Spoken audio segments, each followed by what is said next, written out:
Greetings to the Pilgrim Church family and to any visitors who may have tuned in again. Danny here once again with Tuesday's Spiritual Dose for October 6th, 2020. You know, we in the New Testament, we find a couple of letters written by the Apostle Paul to fellow believers. And in the second letter, chapter 3 and verse 1, he tells us that both of those letters have been composed for the same reason. He was trying, quote, to stimulate your wholesome thinking and refresh your memory, unquote. I think that my fellow elders would agree that this is the same motivation that has been behind the weekly Spiritual Dose recordings we've been posting over the past several months. And we certainly appreciate everyone that tunes in. We certainly appreciate everyone who takes the time to comment online about our postings as well.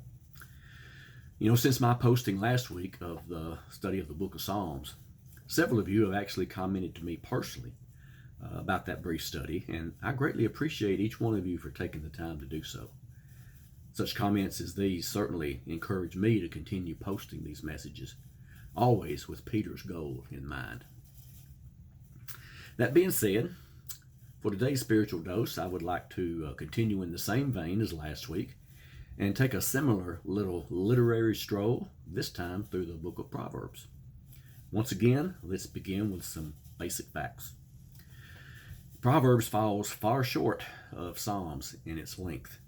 It has 31 chapters compared to Psalms 150, 915 verses compared to 2,500, and 15,000 words compared to 42,000. Over a history of Proverbs, that book has also been referred to by several titles across various languages. It's known as Proverbs of Solomon in both Hebrew and Greek. It's known as Book of Proverbs in Latin. And it's known as Book of Wisdom by Jewish rabbinical writers. Internal to the book itself, only 3 authors are specifically identified. Solomon, of course, who is credited with 27 and 1/2 chapters. Agur, son of Jaki, credited with 1 chapter.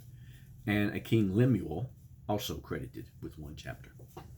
Interesting note here, the last 5 of those 27 and 1/2 chapters ascribed to Solomon, even though they are ascribed to him as author, they're actually designated as having been assembled by, quote, the men of Hezekiah, king of Judah, unquote. And this would have been some 270 years after Solomon's life. The remainder, consisting of only 1.5 chapters, begins with this injunction, quote, incline your ear and hear the words of the wise. Now, while these words might have also been composed by Solomon, that possibility cannot be verified with any degree of certainty. Based upon both internal and external information, it can roughly be estimated that the composition period of the book of Proverbs, this book of wisdom literature, spans somewhere around 250 years. Just as we talked about 5 distinct revisions of the book of Psalms last week, one of my reference sources also likewise divides the book of Proverbs into 6 distinct segments. First, Proverbs, the purpose of the writing of the Proverbs as an introduction. This is the first 7 verses of the first chapter. Next, we have Proverbs that are directed specifically toward young men and young women. Chapter 1, verse 8 through chapter 9, verse 18. Next, we have Proverbs directed toward readers of any age. Chapter 10, verse 1 through chapter 24, verse 34. Then we have Proverbs copied by King Hezekiah's men. Chapter 25, verse 1 through chapter 29, verse 27. Words of Agur, son of Jaki, the 30th chapter. And finally, words of King Lemuel, chapter 31, the entirety. Once again, I would like to spend the remainder of this study looking at some interesting tidbits about and a passage or more from each of these segments. So let's look at segment 1, which gives us the purpose of writings as an introduction. I said it covers the first 7 verses. of chapter 1. These verses introduce us to some major themes of the book of Proverbs. We're introduced to wisdom, which occurs 54 times in the book, wise, which occurs 65 times, and the fear of the Lord, which occurs 14 times. As a representative passage, we really need to read the entire passage, the first 7 verses of chapter 1. These are the Proverbs of Solomon, David's son, king of Israel. Their purpose is to teach people wisdom and discipline, to help them understand the insights of the wise. Their purpose is to teach people to live disciplined and successful lives, to help them do what is right, just, and fair. These proverbs will give insight to the simple, knowledge and discernment to the young. Let the wise listen to these proverbs and become even wiser. Let those with understanding receive guidance by exploring the meaning in these proverbs and parables, the words of the wise and their riddles. Fear of the Lord is the foundation of true knowledge, but fools despise wisdom and discipline. Segment 2, Proverbs which are directed specifically toward young men and young women. Chapter 1, verse 8 through chapter 9, verse 18. Segment 2 also introduces us to some more major themes of the book. We're introduced to the term fool, appearing 37 times in the book, foolishness appearing 21 times, and my son appearing 23 times. Segment 1 and Segment 2 combine to emphasize 3 important relationships necessary for furthering mankind's faithfulness to God. The relationship of parents to God, the relationship of parents to a child or children, and the relationship of child or children to parents. Of course, once the children mature and become parents themselves, then the cycle begins all over again, just as it has been doing since Solomon first penned these words. For a representative passage, I've chosen chapter 2, the first 5 verses. And I'd like you to listen as I read this to this beautiful string of if-then proclamations. My child, listen to what I say and treasure my commands. Tune your ears to wisdom and concentrate on understanding. Cry out for insight and ask for understanding. Search for them as you would for silver. Seek them like hidden treasures. Then you will understand what it means to fear the Lord, and you will gain knowledge of God.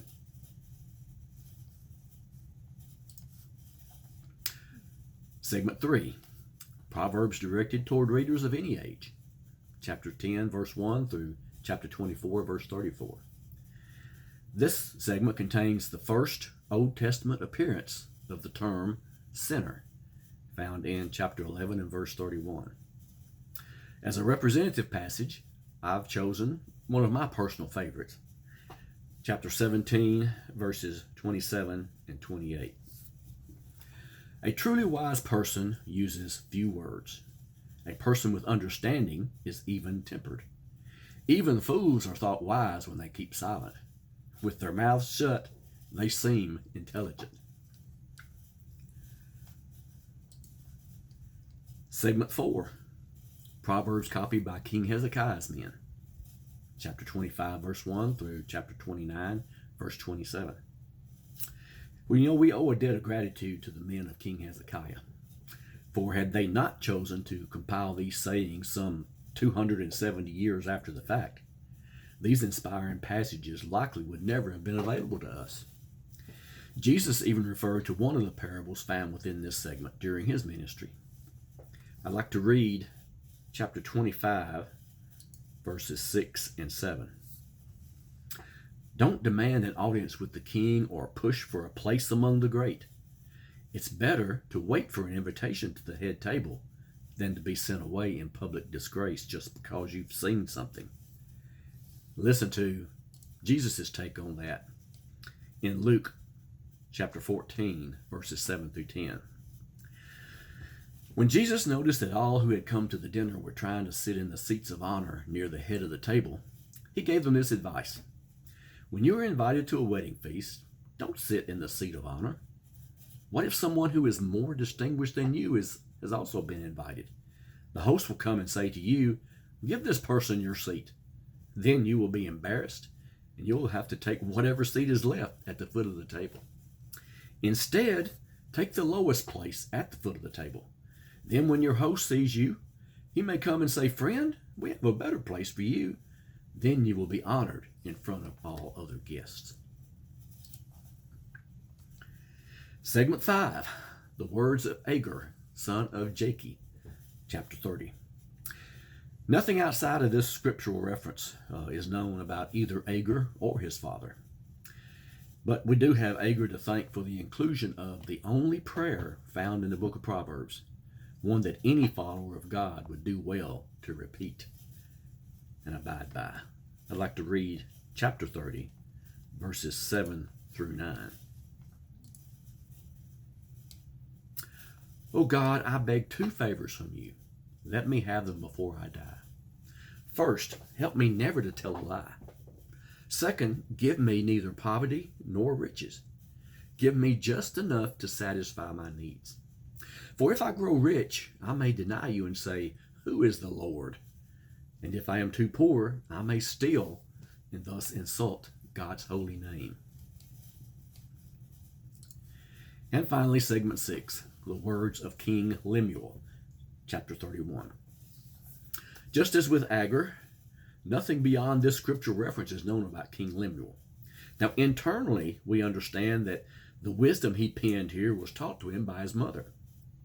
Another interesting note, since the author claims kingship, and since his name means, quote, "belonging to God," unquote, in Hebrew, some students of this passage have speculated that the author is none other than Solomon himself. And when we add to that the scriptural record of how in later life Solomon forsook God's blessing of wisdom by taking multiple wives and concubines, then one would understandably see the value of his mother's words to him, urging him to avoid being carelessly influenced by the wrong types of people. In contrast to those warnings, we have the final passage of Lemuel's transcriptions of his mother's teachings, and the final passage of the entire book of Proverbs. It consists of an acrostic poem, at least in the original Hebrew, that extols the type of woman every godly man should seek for and treasure as his wife. These final 22 verses correspond to the 22 individual letters of the Hebrew alphabet. In the original Hebrew language, each successive verse begins with the corresponding successive letters of that alphabet. Tradition states that on every Sabbath, as the day drew to a close, many a devout Jewish husband would recite this beautiful poem to his wife just before they retired, as a tribute to her and as a praise to God for his role in having united them in marriage. Let me read this acrostic poem found in chapter 31, verses 10 through 31.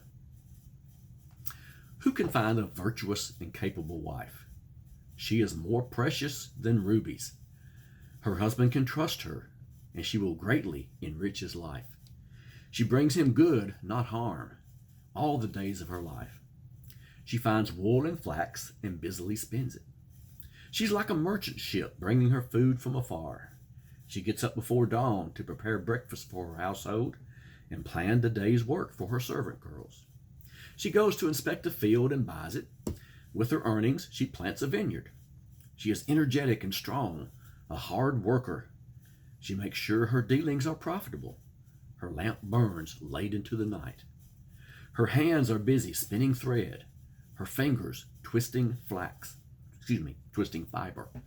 She extends a helping hand to the poor and opens her arms to the needy. She has no fear of winter for her household, for everyone has warm clothes. She makes her own bedspreads. She dresses in fine linen and purple gowns. Her husband is well known at the city gates where he sits with the other civic leaders. She makes belted linen garments and sashes to sell to the merchants. She is clothed with strength and dignity, and she laughs without fear of the future. When she speaks, her words are wise, and she gives instructions with kindness. She carefully watches everything in her household and suffers nothing from laziness. Her children stand and bless her. Her husband praises her, saying, "There are many virtuous and capable women in the world, but you surpass them all." Charm is deceptive, and beauty does not last, but a woman who fears the Lord will be greatly praised. Reward her for all she has done. Let her deeds publicly declare her praise. I hope you've enjoyed today's little literary stroll through the book of Proverbs. More than that, I hope that this brief overview will indeed serve, quote, to stimulate your wholesome thinking and refresh your memory, and will prompt you to pursue your own personal study of the book with the aim of gleaning the wisdom God intended for it to promote to his followers. I pray this post finds you, each one of you, safe, healthy, and enjoying some quality time with your family and other loved ones. I also pray that you are afforded the opportunity to fellowship with other Christians, either in person, appropriately masked and socially distanced, of course, or online by way of the various streaming opportunities that are made available. Finally, I pray that you are staying in contact with God through regularly studying his word and regularly conversing with him in prayer. So, until our next connection, I love each one of you, and take care.